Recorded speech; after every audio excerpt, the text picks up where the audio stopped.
Fala galera, meu nome é André Schmidt, jornalista do blog do Garone, e eu estou mais uma vez aqui, é claro, para falar de Vasco, falar desse empate entre Fluminense e Vasco em 0 a 0 no Maracanã. Mais uma partida muito ruim do Vasco, tá? Pelo menos a terceira ou quarta consecutiva que o Vasco atua muito abaixo. A terceira ali, acho que vem dessa série de 2 empates e uma derrota contra o Ceará, agora o Fluminense, uma derrota para o Grêmio, onde o Vasco atuou muito abaixo.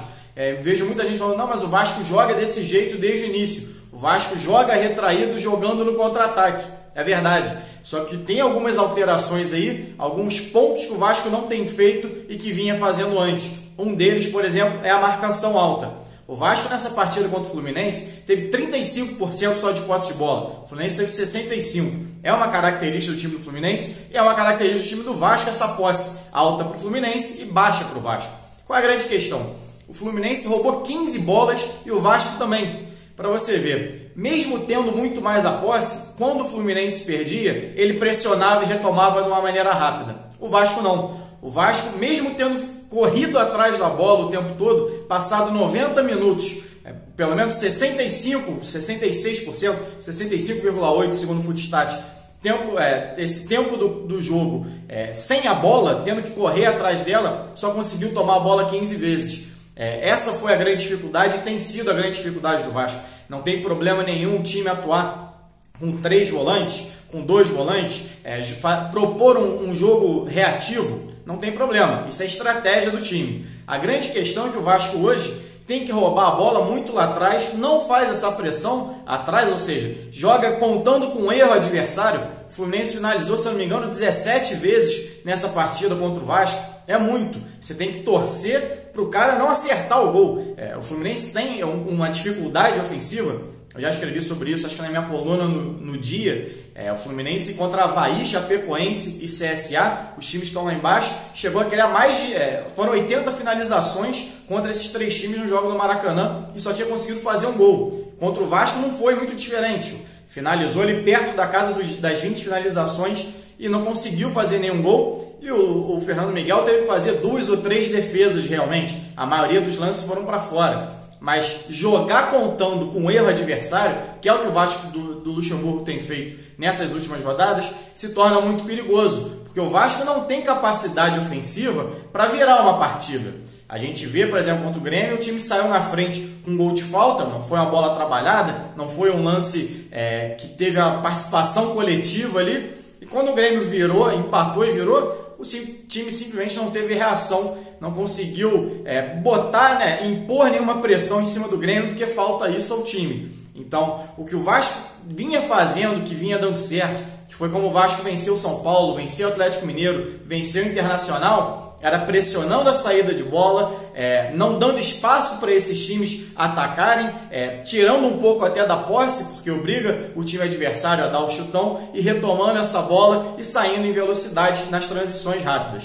Como o Vasco tem jogado muito atrás sem fazer essa pressão, quando o Vasco consegue fazer esse contra-ataque, tem um caminho muito longo para percorrer. E o Vasco fisicamente, como passa a maior parte do tempo correndo atrás dos jogadores, quando retoma, a perna também não aguenta.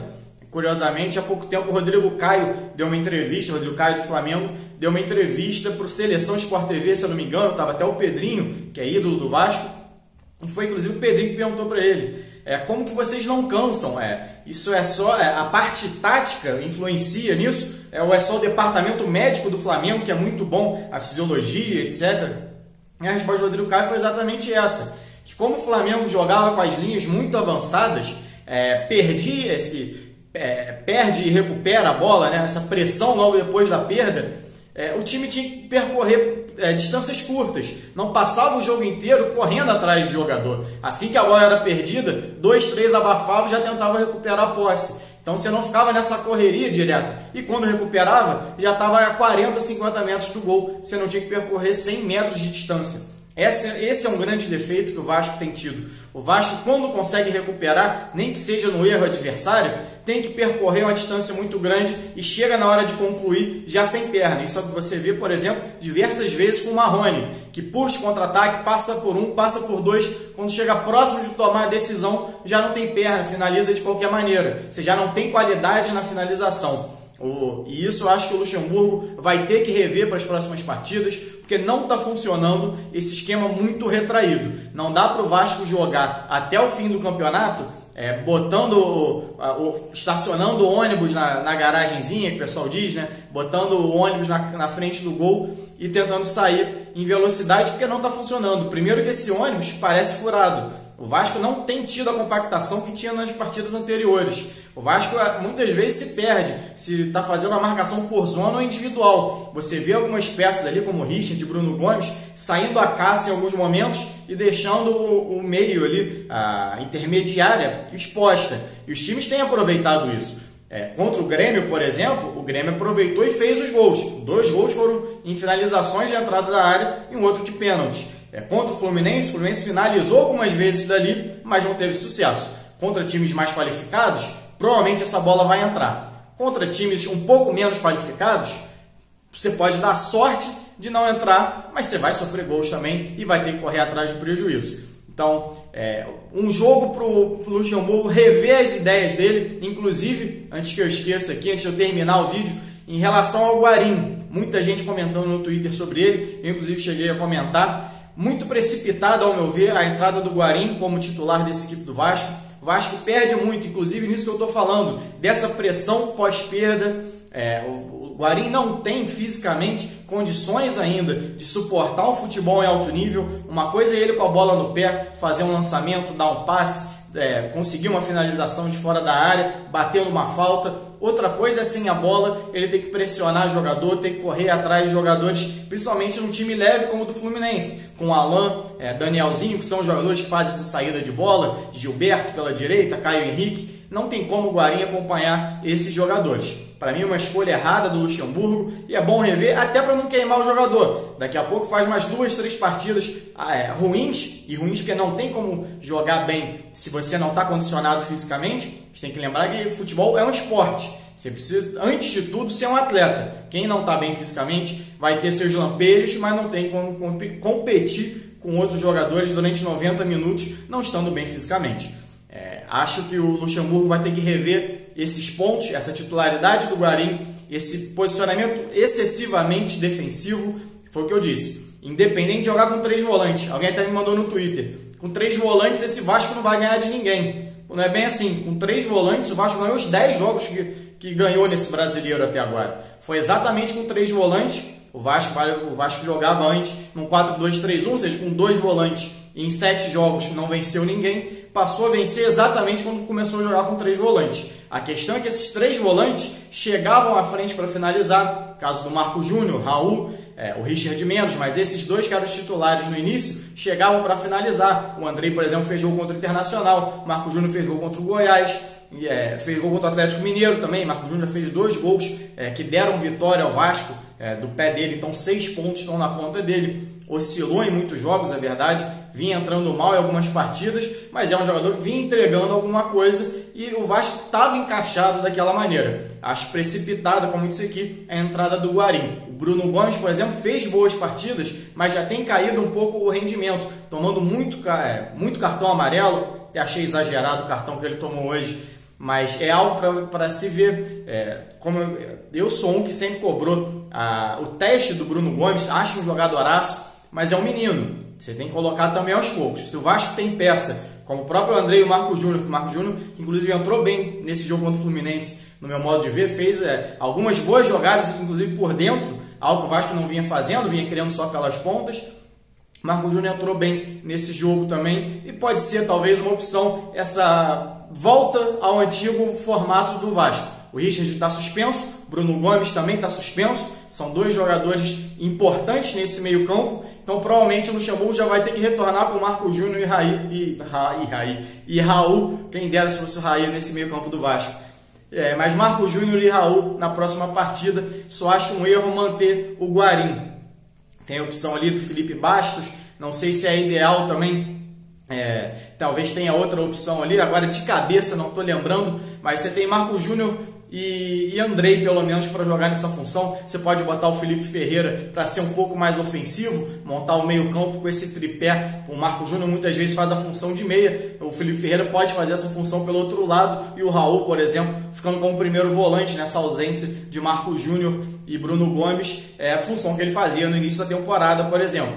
Então tem algumas opções. Volante no Vasco não é o que falta, mas principalmente antes de pensar em nome ou quantos volantes vão jogar, o Luxemburgo precisa rever essa ideia de marcar sempre da sua intermediária para trás. Não é nem mais do meio campo para trás, é do círculo central para trás. Não tem funcionado e não faz sentido, inclusive, você manter o Ribamar como titular para fazer uma função de pressão na frente se o time não pressiona na frente. Então, se o Vasco vai jogar por uma bola, que jogue com o Thiago Reis, que é muito mais qualificado na finalização, no jogo aéreo, nessa poder de decisão em um toque. Não vejo sentido no Vasco, então, se não vai pressionar, não vai botar uma pressão maior nos zagueiros adversários, impor velocidade, impor força física contra eles, você manter o Ribamar também como titular. Enfim, muita coisa que no Vasco hoje não está funcionando, que o Luxemburgo vai ter que rever. Sigo achando que o Vasco não tem chance nenhuma de cair, já fiz algumas matérias sobre isso, inclusive matematicamente, nem só uma questão de opinião. O Vasco chega agora aos 39 pontos e o Fluminense tem 31, faltando 8 rodadas, se eu não me engano. A média do Fluminense é de 1 ponto por rodada. Cito o Fluminense é o 17º colocado. Então, se o Fluminense mantiver essa média de 1 ponto por rodada, obviamente vai ganhar em algum momento, vai perder em outro, essa diferença vai oscilar, mas o Fluminense provavelmente vai fechar entre 39 e 40 pontos. Ou provavelmente o 17º vai fechar nessa conta. Então é a questão do Vasco vencer mais uma partida em 8. Acho que não vai ser o problema, nem que empate 3. Enfim, não acho que é o caso. Acho que o Vasco ainda vence 2, 3 jogos aí até o fim da temporada. Se mudar essa forma como vem atuando, pode conseguir 4 vitórias, talvez, e se garantir de uma vez na Sul-Americana, que não é algo impossível também. Quem vê os jogos do Atlético Mineiro, que hoje empatou com o Fortaleza também, do próprio Fortaleza, o Goiás talvez esteja jogando um pouco melhor do que essas equipes ali no meio, mas Botafogo, que são os times que estão atrás do Vasco. Vai lembrar que a Sul-Americana hoje, até o 13º se classifica. O Vasco é 11º, com uma certa tranquilidade na posição. Dificilmente o Vasco vai perder essa vaga na Sul-Americana do ano que vem também. Mas nem por isso o Vasco deve deixar de jogar bola até o fim do ano. Outra pessoa me mandou no Twitter hoje também. O Vasco hoje não olha nem para cima nem para baixo. O Vasco não enxerga nada. O Vasco está cego. Eu acho que isso explica bem o que o Vasco tem feito nessas últimas 3 rodadas. O Vasco livre praticamente do rebaixamento, não sei se matematicamente já chegou a 0, mas até outro dia era de 1% a chance do Vasco, praticamente classificado na Sul-Americana. Só um desastre, não sei que o Vasco comece a perder todas as partidas, que eu acho improvável também, que é pelo nível dos concorrentes, como eu já disse aqui, e o Vasco também muito distante do G6, ainda mais agora, perdendo para a Grêmio, empatando com o Fluminense. O Vasco tem poucos sonhos. O que o Vasco deveria lutar ou fazer um teste, pelo menos com o Luxemburgo, é tentar ser um pouco mais ofensivo, ser um pouco mais agressivo dentro de campo. Agressivo no sentido de roubar a bola, de pressionar o adversário, de impor mais dificuldade, como vinha sendo. Uma palavra que a gente usava bastante aqui era competitividade. O Vasco do Luxemburgo, até algumas rodadas atrás, era competitivo. Jogava fora de casa ou dentro de casa, podia até perder os jogos, mas dificultava. Os últimos jogos não. O Vasco facilitou para o adversário e isso o Luxemburgo tem que rever. Bom, galera, é isso. Se você é novo aqui no canal, se inscreve, deixe seu like, isso ajuda demais o meu trabalho. Saudações e até a próxima.